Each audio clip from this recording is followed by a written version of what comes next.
El cicloturisme català viu cada any el seu dia gran en la marxa de terra de remença. Es que yo si no caliento tengo que quedar como mínimo en 1000. La cita gironina aplega anualment, sempre el segon diumenge de maig, una multitud d'afeccionats àvids de bicicleta per les velles valls compartides entre la Garrotxa, Ripollès i Osona, que en aquesta edició, la 9ª, ha superat per primer cop els 2.000 participants.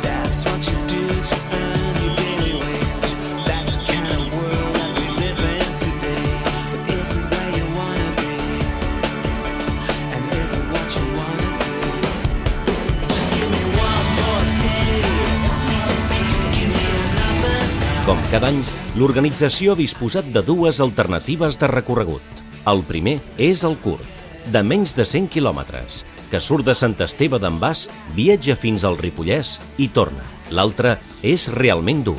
Afegeix un tram fins a Osona i dispara el quilometratge per sobre dels 170 quilòmetres. La marxa organitzada pel Club Ciclista Bas garanteix una organització impecable.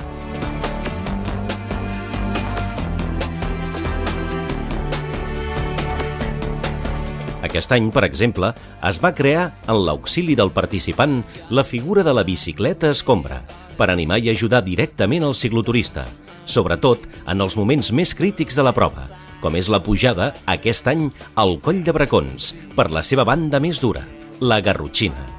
Amb aquest dispositiu, cada any són més els que s'atreveixen amb un circuit que posa a prova les qualitats del participant, amb 4 colls de muntanya, al camí, i un esforç que pot anar de les 5 hores fins les 9:30, límit on es tanca el control de la marxa.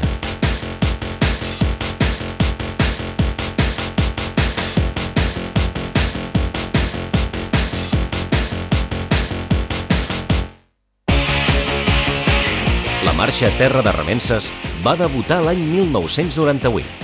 En una tasca realment dura, Gonçal Fernández, actual responsable de l'organització, va convèncer els seus companys del Club Ciclista Bas per consolidar una cita cicloturista que portés a Catalunya al bo i millor del cicloturisme nacional. Es va parlar del segon diumenge de maig per evitar qualsevol coincidència amb altres marxes i la història ha estat agraïda amb la iniciativa. El primer any, un total de 300 participants van escriure la primera plana d'aquesta història. En un principi, el recorregut era similar en la seva primera part a l'actual, però amb una segona volta més suau passant per Banyoles, Besalú i Olot. L'any següent, la segona edició va convocar 600 cicloturistes i 900 a la tercera. En els anys posteriors, el creixement no va ser tan espectacular, tot i que aquest any s'ha superat la barrera dels 2.000 participants. Durant aquest període, el circuit també s'ha modificat. Les obres de l'autovia que uneix la Garrotxa amb Vic van obligar a derivar la prova cap a Anglès i les Planes. Fou amb el pas cap a Osona quan la marxa es va endurir considerablement. En l'actualitat, la travessa dels colls de Capçacosta, Canes, Bracons i Condreu afegeixen la duresa i l'atractiu necessaris per fer d'aquesta prova un esdeveniment punter del ciclisme català. Al valor paisatgístic hem d'afegir el cultural, perquè la Terra de Remences deixa en el camí un important llegat artístic.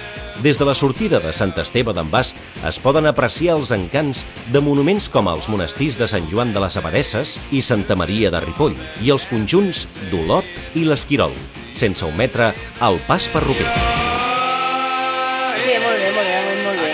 3 ciclistes professionals de la zona han estat els convidats més il·lustres que ha tingut la marxa Terra de Remences.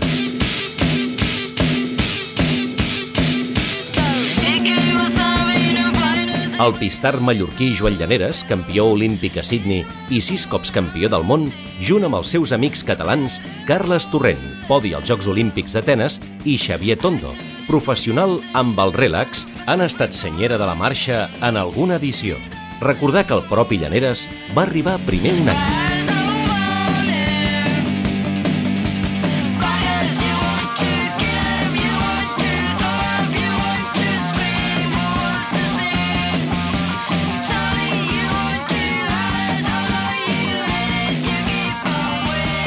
En aquesta edició, el més ràpid fou un conegut de la competició catalana, Oriol Colomer, qui va marcar a Sant Esteve d'en Bas un temps 1 minut inferior a les 5 hores, és a dir, el millor registre als 9 anys de vida de la prova.